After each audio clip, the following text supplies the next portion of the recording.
turn now to the coronavirus and a new headline that is getting a lot of attention. A new analysis by the Kaiser Family Foundation shows 58% of COVID deaths in August were people who have, at one point, received a vaccine. To tell us what's going on here, we're joined by CBS News contributor Dr. Celine Gounder.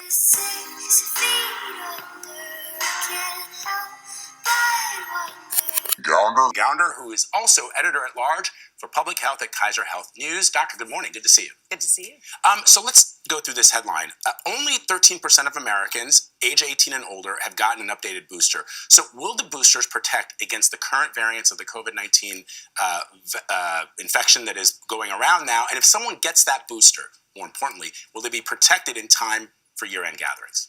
What we know is that getting an updated booster is better than not getting a booster. So it may not be perfect, it may not be perfectly matched against the currently circulating variants, but it is better than nothing. And if you are somebody who is 50 and over, if you're immunocompromised, if you're pregnant, it is especially important that you go out and you get a booster dose. If you're pregnant, it is especially important that you go out and you get a booster dose. It is especially important that you go out and you get a booster dose. But help me understand this headline, because I've seen it trending on social media that people who have received a vaccine, but not necessarily a booster, are now succumbing to the virus. What does that mean?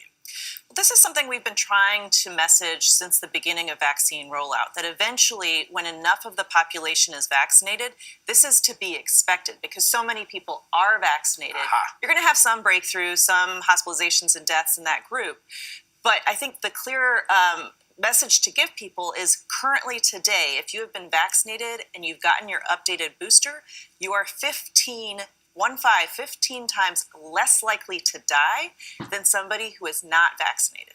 So a booster means you're up to date. So the vaccine, if you just have the initial vaccine, then it no longer is steady in keeping you protected. Yeah. It no longer is steady in keeping you protected. Protected.